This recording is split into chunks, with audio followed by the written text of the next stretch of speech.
కాళ్లలో నొప్పి, నరాల వాపు వంటి లక్షణాలతో బాధపడుతున్నారా? వెరికోస్ వెయిన్స్ లో అత్యాధునిక చికిత్స ఏవిస్ వాస్కులర్ సెంటర్. నమస్తే రమ్మగారు. నమస్తే జయ. రమ్మగారు, ఒక చందమామ కథ చెప్పండి. అంటే ఈ కాలానికి సరిపడే కథ అవునో కాదో కానీ అట్లా అనిపించిందా మీకు? బాగుంటుంది. అంటే జనాలు దీన్ని ఎట్లా తీసుకోగలరు అనేది తెలియదు నాకు. కథగా చాలా నచ్చింది నాకు. అగ్ని పరీక్ష. ఓకే. పూర్వం కాంబోజ రాజ్యానికి చిత్రవర్మ అని ఒక రాజుగారు ఉండేవారట. అవివాహితుడు. ఆయన పెద్దగా వివాహం ప్రయత్నం పెట్టుకోలే. వేటల్లో తిరుగుతూ ఉండేవాడు. ఏదో రాజ్యాన్ని విస్తరించడం, రాజ్యాన్ని డెవలప్ చేయడం, రాజ్యంలో ఏవేవో చేస్తూ ఉంటాం, ఇట్లాగే చేసేవాడు. వివాహితుడు కాదు. ప్రజలందరూ ఇంకా రాజుగారు ఎప్పుడు పెళ్లి చేసుకుంటారు, మనకి ఎప్పుడు సంతానం కలుగుతుంది, ఆయనకి ఎప్పుడు యువరాజు పుడతాడు, అలా ఆలోచించి అనుకుంటూ ఉండేవాళ్ళు. పెద్ద పెద్ద వాళ్ళని ఎవరైనా కలిసినప్పుడు ఇంకా రాజుగారిని పెళ్లి చేసుకోమనండి, ఇంకెంతకాలం అవివాహితుడుగా ఉన్నాడు, రేపు పొద్దున రాజ్యానికి ఉత్తరాధికారి కావాలి, ఇలా అడిగేవాళ్ళు. తర్వాత అప్పుడు మంత్రి సామంతులు అందరూ కలిసి ఒకనాడు రాజుని బాగా బలవంత పెట్టి మీరు వివాహం చేసుకోవాలి అని గట్టిగా చెప్పారు. అప్పుడు ఈయన ఏమన్నాడంటే, నాకు కులాలు వాటి పట్టింపు లేదు, ఎవరినైనా సరే ఎవరో ఒకళ్ళని పెళ్లి చేసుకోవడానికి మీరు ఒప్పుకునేటట్టయితే నేను ఎవరో ఒక అమ్మాయిని ర్యాండమ్గా చూసి పెళ్లి చేసుకుంటాను. గుణగణాలే కావాలి కానీ కులగోత్రాదులు నాకు అక్కర్లేదు, అసలు వివాహమే వద్దు, నేను ఆజన్మ బ్రహ్మచారిగా ఉండదలుచుకున్నాను, మీరు చేసుకోమన్నారు కాబట్టి నేను అట్లా చేసుకుంటా అన్నాడు. రాజుకు పెళ్లి కావటమే ముఖ్యమని భావించినటువంటి ప్రజలు, ఈ మొత్తం ఈ పాలనా యంత్రాంగము అందరూ ఒప్పుకున్నారు. రాజుగారు పెళ్ళి అన్నారు. పెళ్లి ఏర్పాట్లన్నీ అయినాయి. పెళ్లి కుమార్తె ఎవరో తెలియదు ఇంకా. అయితే పెళ్లి కుమారుడిగా అలంకరింపబడి ఇంకొద్ది గంటల్లో ముహూర్తం అనగా రాజుగారు అలంకారం చేసుకుని గుర్రం వేసుకుని ఆ నగరంలో నగర శివార్లలో ఉన్న ఒక పేద కాపు ఇంటికి వెళ్ళాడు. ఆ ఇంటికి మండిగానికి పసుపు కూడా లేదు ఆ ఇంట్లో. అదొక పేద కాపు ఇల్లు. కులం అందరూ కాపు అని చెప్తారు. వీళ్ళు ఏంటంటే పొలాలకి కాపలా కాయటాలు అలాంటి పనులు చేసే కుటుంబాలు అన్నమాట. ఆ పేద కాపుకి ఒక కూతురు ఉంది, సుగుణవతి. ఆవిడ పేరు గుణవతి. భలే అందంగా ఉంటుంది. నగలు, నాణ్యాలు, పట్టు చీరలు ఏమీ లేకపోయినా సహజంగా చాలా సౌందర్యవతి, మహాగుణవతి కూడా. చాలా సాతు స్వభావం, శాంతమూర్తి. వెళ్ళి తలుపు కొట్టాడు. ఆయనతో పాటు ఉన్న అంగరక్షకులు, పెళ్లి ఏర్పాట్లు చేస్తున్న వీళ్ళంతా ఆశ్చర్యపోయారు. ఆయన పెళ్లి కుమారుడు అలంకరణలో ఉన్నాడు. ఆ పేద కాపు బయటకు వచ్చాడు. చిత్తం మహాప్రభు ఏం కావాలని అడిగాడు. అడిగితే మీ అమ్మాయిని పిలువు, ఆ అమ్మాయిని పెళ్లి చేసుకుంటానన్నాడు. ఓయ్, ఆయన ఎప్పటి నుంచో ఆ పిల్ల నచ్చింది ఆయనకి. కానీ ఆ పిల్లని చేసుకోవడానికి ప్రజలు కానీ తన తాలూకు సమాజం కానీ ఒప్పుకోదు. ఓ పేద కాపు యువతి ఎట్లా రాణి అవుతుంది? మహారాణికి ఇంకో కొత్త కొత్త గుణాలు ఉండాలి, అవేవో ఉండాలి, తండ్రి రాజు అవ్వాలి, అవన్నీ ఉంటాయి. ప్రజలు యాక్సెప్ట్ చేయరు. మంత్రి సామంతులు కాకులు పొడిచినట్టు పొడుస్తారు. ఆవిడకేం తెలుసు అంటారు. భారీగా ఉండటమే కాదు, ఇక్కడ మహారాణిగా ఉండాలంటే మెయింటెనెన్స్ అదే కదా, చాలా ఉంది. దానికి ఒక ప్రత్యేక యాటిట్యూడ్ కావాలి. ఒప్పుకోరు కాబట్టి ఆయన పెళ్లి చేసుకోదలుచుకోకుండా ఊరుకున్నాడు. ఆయనకి ఈ అమ్మాయే నచ్చింది.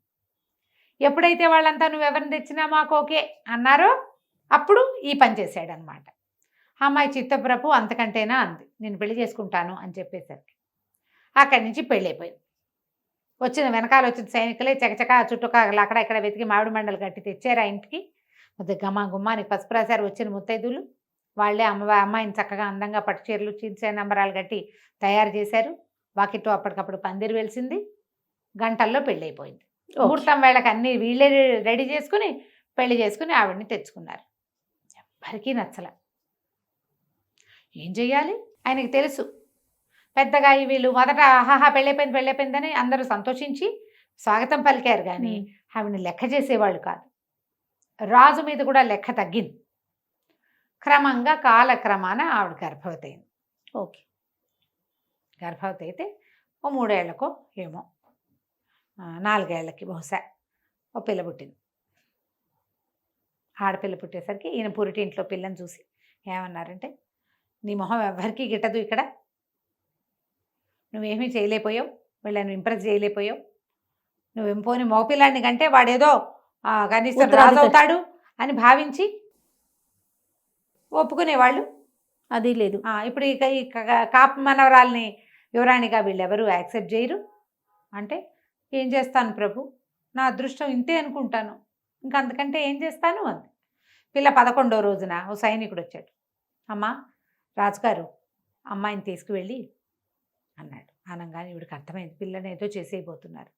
ఆవిడ చాలా దుఃఖించి, ఏం చేస్తాను నాయన, నా మీద ఇంతే ఉంది కరుణ, పోనీ తల్లిని చేశారు, తల్లిని కానిచ్చారు, పిల్లని ఏమైనా చేసి ప్రాణం పోయేదాకా నా పిల్లకి బాధ మాత్రం కలిగించిపోక నాయన అమ్మాయికి అని 11 రోజులు చంటి పిల్లని ఎత్తి ఆ చేతిలో పెట్టింది. అయ్యో. సైనికుడి చేతిలోకి బోరుమని ఏడుస్తూ సైనికుడు ఆ పిల్లని ఎత్తు తీసుకుపోయాడు. ప్రజలంతా నిర్ఘాంతపోయారు. అవురా, ఎంత పని చేశాడు రాజు, పచ్చి బాలింతరాలే పాపం, సుగుణవతి ఒక్క మాట కూడా మాట్లాడితే నోరు మూసుకుని ఉంటుంది, అంత శాంత స్వభావరాలు. జనాలకి ఎంత జాలేసిందో ఆవిడంటే. ఏం చెయ్యాలో తెలియలే. కానీ ఆవిడ భర్తని ఏమి అనలా, తన కష్టం ఎవరికీ చెప్పుకోలే, మాట్లాడకుండా ఉండేది. కానీ మందిరంలో అన్నీ సరైన వేళకి ఏర్పాట్లు, పొద్దున్నే శుభ్రం చేయటాలు, వాకిట్లో ముగ్గులేయటాలు, భోజనం వేళల్లో అటు ఎవరికి భోజనం ఒక్క నిమిషం ఆలస్యం కాకుండా భోజనాలు ఏర్పాట్లు చేయించేది. క్రమంగా మందిరంలో ఉన్న వాళ్ళంతా ఆవిడ మాట వినటానికి, ఆవిడ పద్ధతి ప్రకారం ఉండటానికి అలవాటు పడ్డారు. ఆవిడకి రోపేం లేదు, మెత్తమెత్తగా చెప్పేది. మళ్ళీ కొంతకాలానికి గర్భవతి అయింది. ఈసారి కుమారుడు కలిగాడు. మళ్ళా రాజుగారు వెళ్ళి పురిటింట్లో నుంచున్నాడు.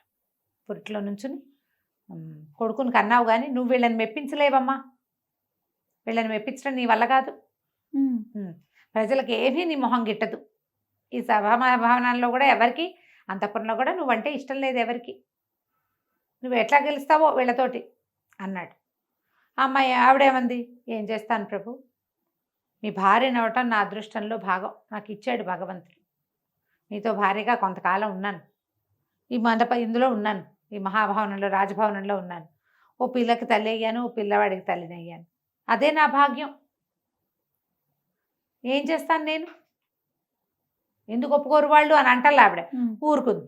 11వ రోజున సైనికుడు వచ్చాడు. మళ్ళీ అబ్బాయి గారిని దారిలో పెట్టమన్నారండి అని. ఆవిడ ఏడ్చుకుంటూ పిల్లాన్ని అప్పచెప్పింది. ఇక ప్రజలకి ఎంత పెచ్చొచ్చేసిందంటే, పని చేస్తాడా, మగపిల్లాన్ని ఇచ్చేస్తారా ఎవరైనా, తనకిష్టానికి తనకు నచ్చిందని ఆవిడని పెళ్లి చేసుకుని ఆవిడని తెచ్చి మండపంలో పెట్టి మందిరంలో పెట్టి ముందు పిల్లని పంపేశాడు, ఇప్పుడు పిల్లాన్ని కూడా పంపించేశాడు. పోనీ సగం కాపు రక్తం ఉన్నా సగం క్షత్రియ రక్తం ఉంది కదా, రాజు కాలేకపోయాడా పిల్లవాడు, యువరాజు ఎందుకు కాడు. రాజు మీద వ్యతిరేకత, రాణి మీద అపరిమితమైన జాలి వచ్చేసినాయి ప్రజల్లో. 4 సంవత్సరాలు గడిచింది. రాజు ఏం చేశాడంటే, అక్కడికి బాగా దూరంగా భీమశీల నగరం అని ఒక నగరం, ఈయన మేనమామలు అక్కడ రాజులు, ఈ పిల్లలిద్దరూ అక్కడ పెరుగుతున్నారు. ఓహో, పిల్లని అక్కడ పంపించేశాడు. 4 ఏళ్లకి మళ్ళీ 2-3 ఏళ్ళకి చిన్నపిల్లాడు కూడా అక్కడికే వెళ్ళిపోయాడు. అక్కడ ఆయన మేనమామలు ఉన్నారు, శుభ్రంగా పెంచుతారు, మేనమామల పెంపకాలు మంచివి కదా, అక్కడ పెరుగుతున్నారు. ఈవిడ ఇట్లా కామ్గా ఉండేది, ఒక్క మాట అనలా భర్తని. ఆయనతో సంసారంలోనే ఉండేది, రాజ్యభారం వహించేది, చుట్టుపక్కల ఉన్న దేవాలయాల్లో అర్చనలు అన్నీ జరిగేవి. 4 ఏళ్లకి ఆయన ఒకరోజు, అమ్మా నువ్వేం చేసినా వీళ్ళ మెప్పు పొందలేవు, అందుకని నిన్ను వెనక్కి పంపించేద్దాం అనుకుంటున్నానంటే మహాప్రసాదం, అలాగే వెళ్ళిపోతానంది ఆవిడ. ఎంత సాధ్వీరమ్మ గారు. దిగి వెళ్ళిపోయింది. ఆవిడ వెళ్ళిపోయి తండ్రి దగ్గరికి వెళ్ళిపోయింది, పేద కాపు ఇంటికి. వాళ్ళ ఇల్లేం మారలా, ఈవిడ రాణి అయింది కానీ వాళ్ళు మామూలుగానే ఉన్నారు. ఈవిడ రోజు అంతకుముందు 10 ఏళ్ల నాడు ఏం పని చేసేదో, 10 ఏళ్ళ మరి ఇంతకాలం అయింది కదా, 10 ఏళ్ల క్రితం ఏం పని చేసేదో, బావికెళ్ళి నీళ్లు తెచ్చుకోవటము, ఇంట్లో అన్నం వండుకోవటము, వాకిలు అలకటము, వాళ్ళ నాన్న ఒడ్లు తెస్తే అవి బాగు చేయటం, దంపటం, చాట్లో వేసి చెరగటం మామూలుగా చేసుకునేది. నేను రాజుగారి భార్యనని ఏ రకమైన యాటిట్యూడు ఆవిడ చూపించలే. ఇంకేమిటి, నా భోగం అయిపోయింది, పోలిన భోగం ఎన్నాళ్ళంటే మా అత్త సంతపాకి వెళ్ళొచ్చేదాకా అని. సాయంకాలం అయ్యేసరికి వైభోగం అయిపోయింది, సంతానం కూడా కలిగింది, జీవన సాఫల్యం లభించింది. ఆవిడ నిశ్శబ్దంగా ఉండిపోయింది. 2 ఏళ్ళు గడిచినాయి. అసలు రాజు అంటే ఎవర్షన్ వచ్చింది ప్రజలకి, చిచ్చి అనుకున్నారు. అసలు మంత్రులు సామంతులకైతే మరీను మహాసాధ్వి. ఆవిడ వెళ్ళిపోయాక అల్లకల్లోలం అయిపోయింది ఈ అంతఃపురం అంతా. ఆవిడ ఎన్ని రకాల మేనేజ్మెంట్లు చేసేదో నిశ్శబ్దంగా, మొత్తం మేనేజ్మెంట్ అంతా తలకిందులు అయిపోయింది. కొంతమంది దాసాసీగన సాయంత్రం అయ్యేసరికల్లా ఏడ్చు కూర్చునేవాళ్ళు ఆవిడ లేదని. దేవాలయాల్లో అర్చకులు కూడా దీనంగా ఉండేవాళ్ళు.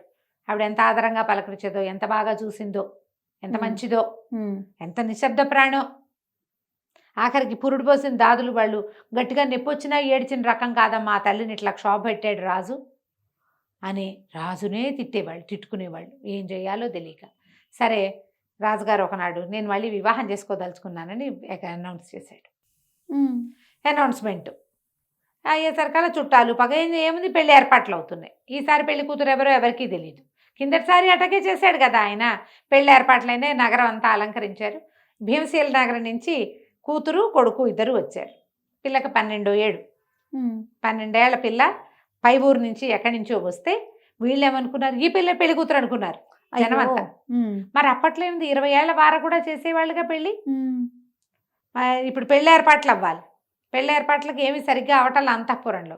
ఈయన పోయి భార్య దగ్గరికి వెళ్ళాడు. నేను మళ్ళీ వివాహం చేసుకోదలుచుకున్నానని చెప్పాడు. అప్పటికి మంచిది, మీకు తోడుపాడు కావాలి, అంతఃపురం మేనేజ్మెంట్కి మంచి ఉండాలి అంది. కానీ ఈ పెళ్లి ఏర్పాట్లు ఏమీ సరిగ్గా అవ్వట్లేదు, నువ్వు నాతో వచ్చి పెళ్లి ఏర్పాట్లు చేయమ్మా అన్నాడు. అట్లాగే మహాప్రసాదం వస్తానంది. ఆవిడ ఈయన వెంబడబడి అంతఃపురానికి వచ్చింది. అక్కడి నుంచి ఈ అమ్మాయి 12 ఏళ్ల బాలాకుమారిగా ఉన్న యువరాణి, ఓ 8 ఏళ్ల మగపిల్లవాడు అమ్మాయి తమ్ముడు ఇద్దరు పల్లకిల్లో నుంచి దిగితే ఆ పిల్ల పెళ్లి కూతురు అనుకుని జనమంతా గగ్గోలెత్తిపోయారు. మంత్రిను సైన్యాధిపతి వచ్చారు.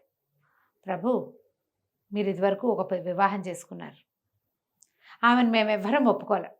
కానీ ఆవిడ మహాసాధ్వి, మొత్తం అంతఃపురాన్ని ఒక దారిలోకి తీసుకొచ్చింది. దేవాలయాలు అర్చనలు అన్నీ చక్కగా చేయించింది. మీతో చక్కగా సంసారం నేర్పింది. కుమార్తెకి తల్లైంది. ఆ కుమార్తెని మీరు దక్కనివ్వలే. కుమారుడు పిల్లవాడు పుట్టిన ఆ పిల్లవాడినైనా మీరు మాకు యువరాజుగా ఇస్తారేమో అనుకుంటే మీరు ఆ పని చేయలే. పిల్లల్ని ఎక్కడికో పంపించేశారు, ఏదో చేశారు, పంపించేశారు. అట్లా పిల్లల్ని ఆమెకు కాకుండా చేశారు. ఇప్పుడు మీరు ఇంత చిన్న ముక్కుపచ్చలారని పిల్లని పెళ్లి చేసుకోవటం ఏమిటి? అప్పుడు మీకు తగిన వివాహం మీరు చేసుకోవాలి. ఇప్పుడు కూడా మీరు తగిన వివాహం చేసుకోవట్లేదండి. ఈ పిల్లని మరి ఇంత చిన్న పిల్ల, పిల్లకి చిలిపితనమే పోలేదు, చిన్నతనం పోని చిన్నపిల్లని పెళ్లి చేసుకోవటం ఏమిటండి అంటే రాజు నవ్వాడు. నీ పెళ్లి చేసుకోవటం ఏమిటి, ఆమె నా కూతురు, ఈ రాజ్యానికి యువరాణి అనేసరికి తెల్లబోయారు. యువరాణి యువరాణి అని అందరూ ఆశ్చర్యపోయారు. సరిగ్గా చూడండి, నా పోలికలోనే ఉంది అమ్మాయి. ఆ పక్కన ఉన్నవాడు ఆమె తమ్ముడు, మీ యువరాజు. మరి పెళ్లి కూతురు ఏది అన్నారు. ఇదిగో అని పాత చీర కట్టుకుని ఏదో దులుపుడు వ్యవహారం చేస్తున్న గుణవతిని చూపించాడు.